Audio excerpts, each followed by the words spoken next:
Yeah, I'll react to that, sure. All right, what are we learning about jets? This jet terrified the West, the MiG-25 Foxbat. You guys can't see Discord notifications, right? Okay, the original link to the video from Mustard, I gave it a preemptive subscribe, preemptive like, is at the top of the description. Below that, link to the Discord.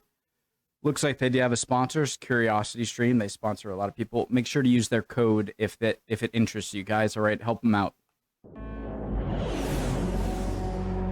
This video was made possible by Curiosity Stream.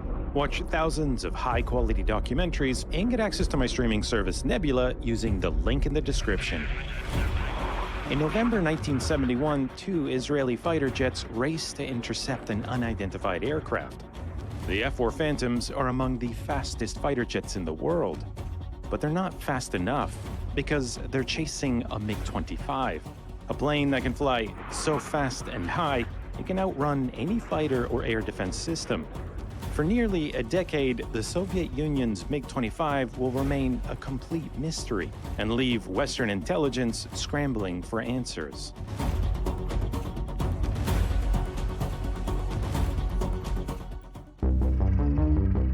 In the opening years of the Cold War, a new kind of weapon emerged, the intercontinental bomber.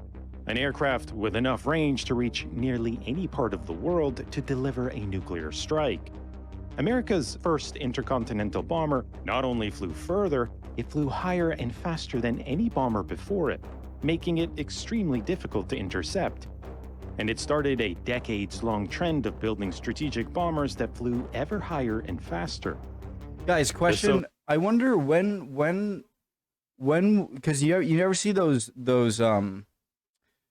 I won't pick up right now, but those videos of aircrafts refueling bigger aircrafts midair, like they like, I forget if the big aircraft slides down the hose or if it's vice versa to connect the male to the female, and then they can start to inject fuel into the plane.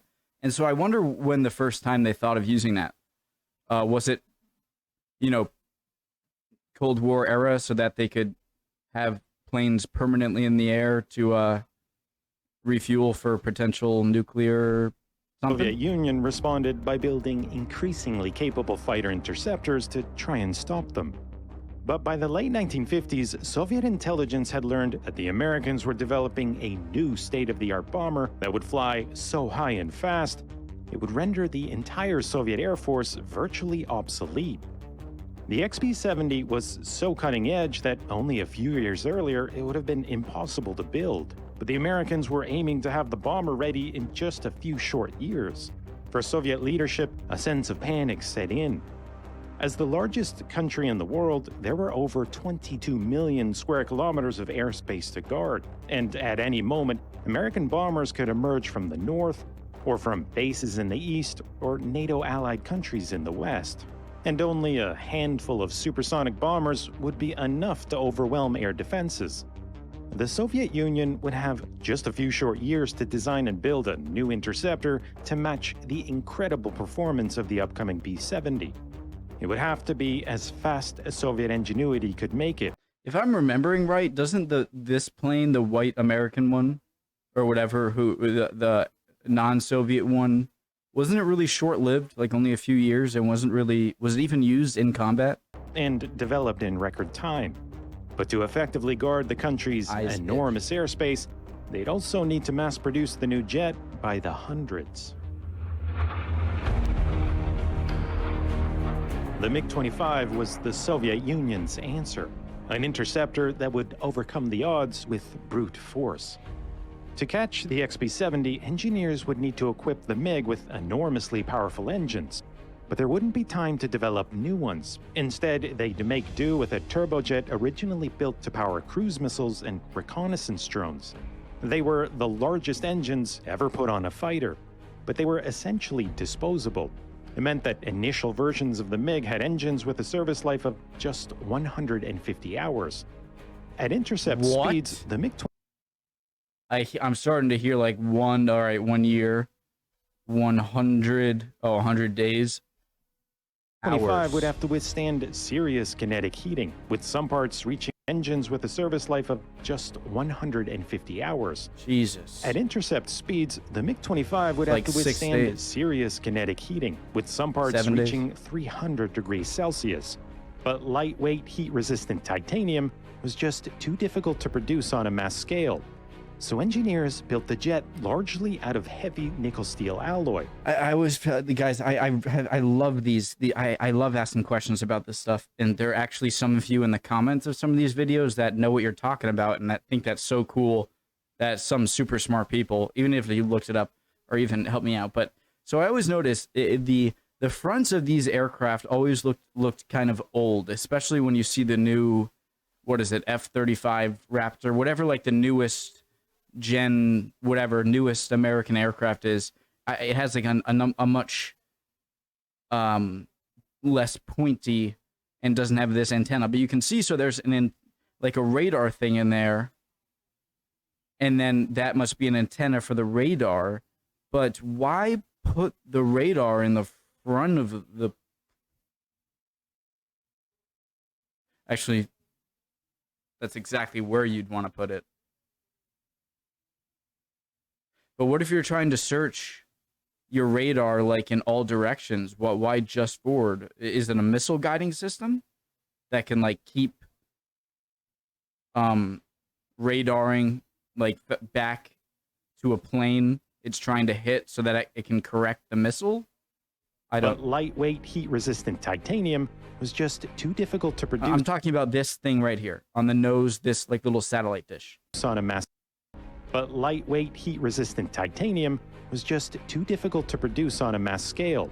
So engineers built the jet largely out of heavy nickel-steel alloy, a material that could be quickly welded together and easily repaired at even the most remote and ill-equipped airbase.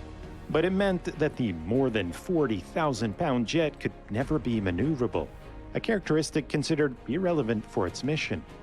To spot enemy bombers, the MiG-25 was equipped with a colossal 600-kilowatt radar, designed to detect high-flying aircraft up to 100 kilometers away and burn right.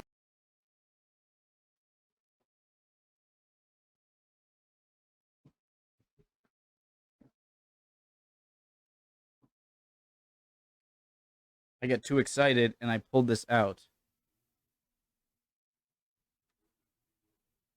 Designed to detect high-flying aircraft, colossal 600-kilowatt radar, designed to detect high-flying aircraft up to 100 kilometers away and burn right through their jamming devices. And it would need only one kind of weapon, 4 of the largest air-to-air missiles ever produced. Along with the interceptor, there would also be a dedicated reconnaissance version, with powerful surveillance cameras, increased range, and an even higher service ceiling.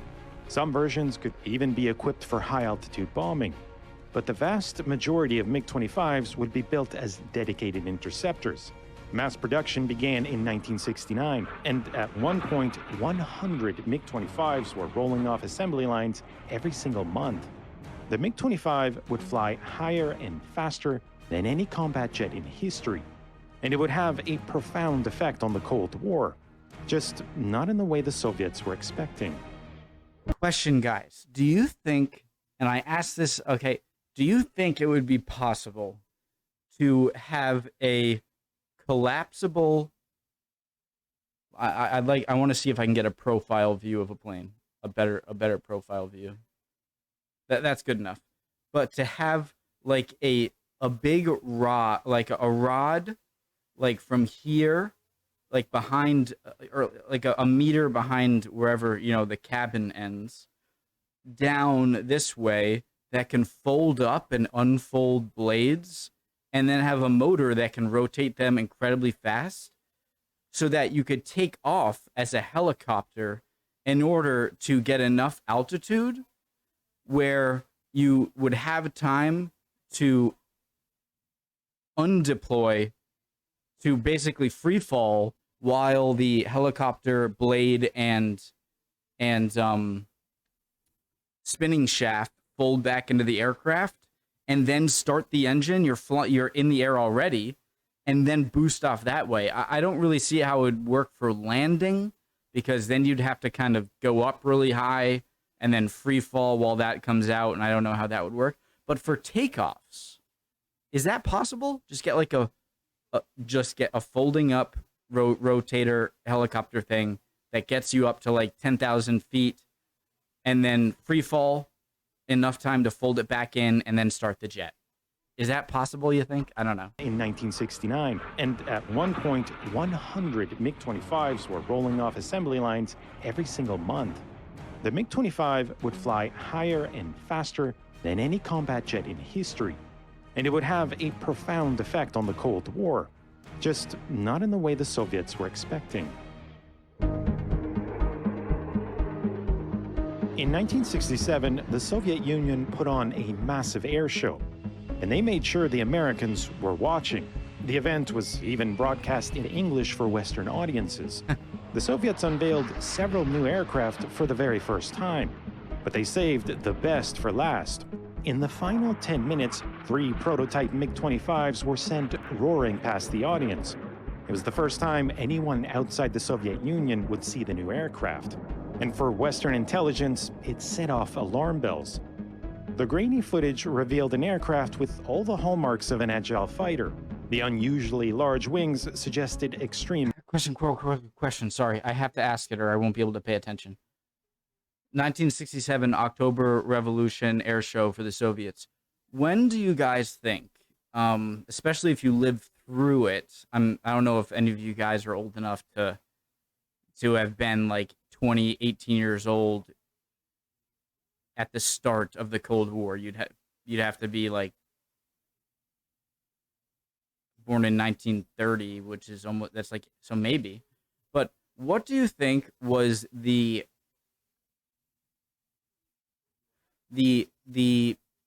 height of the Cold War? Like, if you had to pick one year to be in the middle of Soviet, USA, two big powers trying to influence each other, spy on each other, and everything. I'm not necessarily talking about like the closest call, like the scariest moment. I think that was the moment where like you need 3 captains on a Russian submarine to authorize a nuclear submarine launch. They had thought they had heard commands that it started, and one of them decided no. I'm not like, that might have been the most tense and afraid, but I mean, like, what do you think was like the peak of the Cold War, of just like Soviets very strong, Americans very strong, and just like, you know, anyone outside the Soviet Union would see the new aircraft. And for Western intelligence, it set off alarm bells. The grainy footage revealed an aircraft with all the hallmarks of an agile fighter. The unusually large wings suggested extreme maneuverability. Enormous air intakes hinted at massive engines, and experts suspected the use of advanced lightweight titanium. But what worried them the most was that the plane looked eerily similar to concepts for America's next-generation air spies. I thought that longer wings were more for distance rather than maneuverability. superiority fighter, a jet that wouldn't be ready for another 10 years. In Washington, military planners struggled to understand how the Soviets could have leapfrogged so far ahead, because only a few months later, the Soviet Union started registering incredible new records for speed and altitude. And the media soon caught wind, spreading fears that the mysterious new jet could outperform anything built by the West. The U.S. Air Force Chief of Staff even publicly admitted that for the first time, the Soviets had a jet that the United States couldn't match. The perceived threat motivated the U.S. to drastically increase performance targets for its next-generation fighters. But for years, the Americans were desperate for any information they could get. They'd catch another glimpse in 19... What is an afterburning engine as opposed to a regular engine? Afterburning engine? So I know the concept of the openings in the front. They are, it's called ramjet propulsion or something, ramjet, where like as the jet moves forward, air and therefore oxygen gets, well, air, oxygen gets shoved into those vents while it's moving at high speeds, and that can be used to combine with jet fuel to create a good propulsion, or fire, good explosion, controlled, whatever you want to call it. But as far as I just don't know what an afterburner engine does. Americans were desperate for any information they could get. They'd catch another glimpse in 1971 when Israeli radar controllers began tracking MiG-25s over the Sinai Peninsula. The jets were clocked flying at more than 2.5 times the speed of sound and at an altitude of over 20 kilometers. At one point, they even tracked one of the MiGs accelerating beyond Mach 3. But the jets flew so high and fast, no fighter in the world could catch them. For over a decade, the MiG-25 remained a mystery and continued to worry Western intelligence. But that was about to change in the most dramatic way possible. On September 6th... Do you guys think that Israel, like, per capita of size and population, is the greatest military on the planet? Because I was learning about, like, all the conflicts of Israel in the Middle East, and they probably had a lot of U.S. help. But when they were, like, fighting the Arab-Israeli wars, and they seemed to have a really, really powerful and advanced military, and I wonder if they're, like, per capita, the strongest military. I don't know what I'm talking about, honestly. On September 6, 1976, the Soviet Union's most secretive jet showed up seemingly out of nowhere over northern Japan. It then made a dramatic crash landing at a sleepy commercial airport, nearly colliding with an airliner and skidding right off the end of a runway. A Japanese airport? It was the first time anyone in the West would see a MiG-25 in person. And as curious onlookers gathered, no one seemed to know where it had come from or how it got there. Piloting the MiG was 29-year-old Lieutenant Viktor Belenko. He was quickly taken into custody, where he explained that he escaped the Soviet Union to seek asylum in the United States. Disillusioned with life... This smells fishy to me. Is this to throw off people into thinking they have a more... In the Soviet Union and harsh conditions at his airbase, Belenko had planned his escape for months. While on a training exercise over the Sea of Japan, he reported engine trouble, giving him a chance to fall back from his group. Belenko then descended low enough to evade radar detection. Once out of Soviet airspace, he set course for the nearest Japanese airbase. But with limited fuel and difficulty navigating, he was forced to find the nearest airport. Belenko was well aware that his MiG-25 was a prized possession, and he provided invaluable information to Western intelligence, who shipped his MiG to a nearby airbase to examine every inch of it. And they were in for a shock of a lifetime. Imagine what would have happened to him if Russians got their hands on him after that. The MiG-25 obviously wasn't the agile fighter they were expecting. Its heavy stainless steel airframe severely limited maneuverability, and the large wings were needed just to keep the jet airborne. The engines, while powerful enough to exceed Mach 3, couldn't sustain those speeds without permanent damage, meaning the practical limit was around Mach 2.8. Smart by the Soviet Union. So maybe I'm going to be wrong, but that's so smart. That's so smart. Make a jet that looks very good and has certain qualities about it that would make people who you show it off to and pass by go like, oh my God, look at how fast that's going, or something. But if you could just create an airplane, as the Soviets, that can just reach a super high speed and really perform no other big function, then that's a great kind of propaganda of like, hey, be afraid of our stuff. It's pretty smart. The MiG's radar was powerful, but lacked look-down capability, meaning it couldn't track low-flying targets. The compromises that Soviet engineers were forced to make were now glaringly apparent, but they wouldn't have mattered much for intercepting a high-altitude supersonic bomber like the B-70. But the B-70 never made it into production. I knew Instead, it. the Americans switched their tactics from high speed, high altitude to low altitude radar and defense evading aircraft, leaving Western intelligence perplexed as to why the MiG-25 was produced in such large numbers. The only other aircraft the interceptor would potentially have to guard against were a handful of reconnaissance aircraft. The same media that had once stoked. How do you know that isn't also part of the plan? And maybe those jets are just fake jets that have everything on the outside but are completely empty on the inside, so that they can show how many they made, make a few that can fly really fast. Don't tell anyone about their shortcomings. And that's a good strategy. Kind of like the British inflatable squadrons, like the inflatable tanks and trucks, artillery, to mislead the Germans in World War II to thinking they were going to Calais instead of Normandy.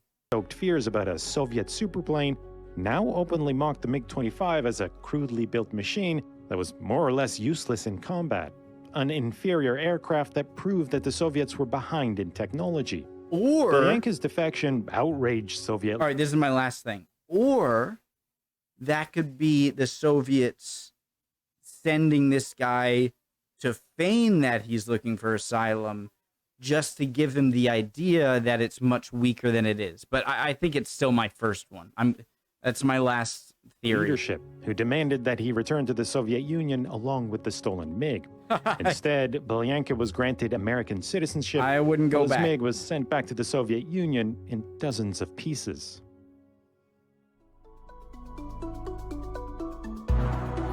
The Americans had learned everything there was to know about the MiG-25, and they now understood critical components of the Soviet air defense system.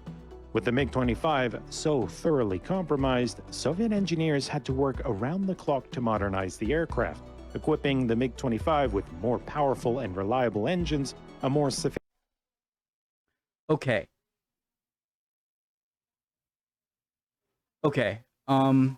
So that's the radar to search for planes to attack, and that I'm assuming.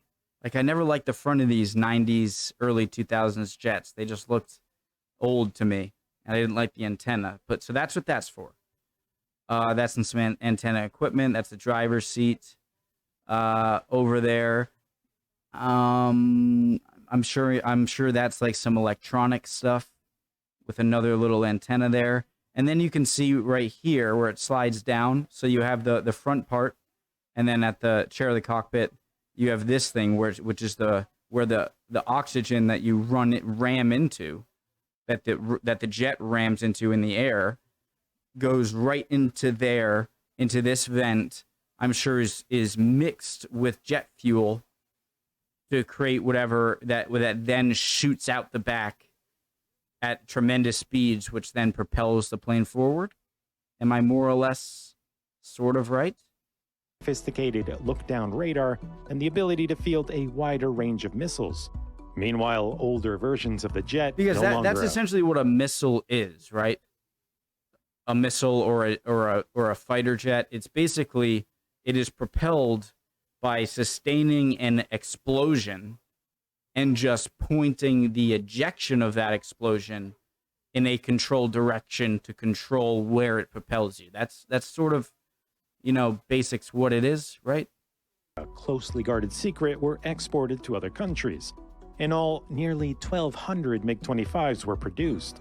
But more than 50 years later, the MiG-25 is still the fastest fighter jet ever built, an aircraft that would set 29 world records. In 1977, a MiG-25 climbed to an incredible altitude of 123,000 feet, setting a record that still stands today. Although the aircraft had been built to intercept high-altitude bombers, I was like 37,000 feet, 37,650 feet. Isn't that what some airliners do? And then I realized it was meters. Holy moly. How many miles is that up into the atmosphere? Divide it by like 5,005. So that's like 23 miles up into the air. today. Although the aircraft had been built to intercept high-altitude bombers, downgraded export versions even saw moderate success in combat. But by the late 1970s, the Soviet Union had moved on. Development of a next-generation interceptor was well underway, a jet that would have cutting-edge avionics, sophisticated engines, and a radar and weapon control system so advanced it could engage multiple targets simultaneously from 100 kilometers away and even link with other fighters to coordinate an attack. In the process, where are their defensive radar? Or they can still be offensive radar, but why not? Maybe it's too difficult, but why not have a radar system or systems that give a 360-degree radar, way for the radar to go out and catch back to see where you can find a new target or incoming targets? Process instantly upgrading the capabilities of older Soviet fighters, where the MiG-25's design maybe was that's what this antenna's for, actually. about brute force. The new MiG-31 would use the state-of-the-art to become the world's most formidable interceptor. You can learn more about the MiG-31's brilliant engineering in my latest video, now on Nebula. I always Nebula pictured the bombs and missiles to be a lot bigger.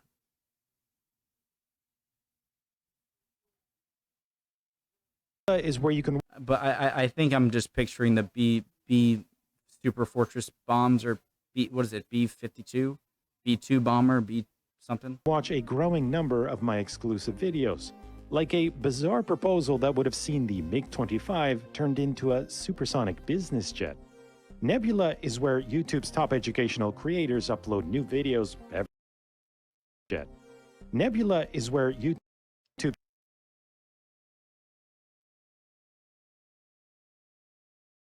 I can't see them very well. Extra credits? I can't see very well. Wendover. Who is that? Wendover Productions. YouTube's top educational creators upload new Alternate videos. History. Jet. Nebula is where YouTube's top educational... Alternate History. Great War. Answers with Joe. Tier Zoo. Feature History. History Buffs. Second Thought. All of these are great channels. creators Is that Insane Engineering or Simple Engineering? upload new videos Yeah. every day, and where you can enjoy videos without advertisements or sponsor messages. Really cool video, guys. Make sure to use their sponsored code down here, the link /mustard. All right, helps them out. Least we can do. Really cool video. I asked a lot of questions, but you guys, I like to ask a lot of questions. All right, if that's not your thing, that's not your. Thanks, guys, for watching. Hope you're doing well. Chin up. You'll be fine. Trust me. Bye, guys.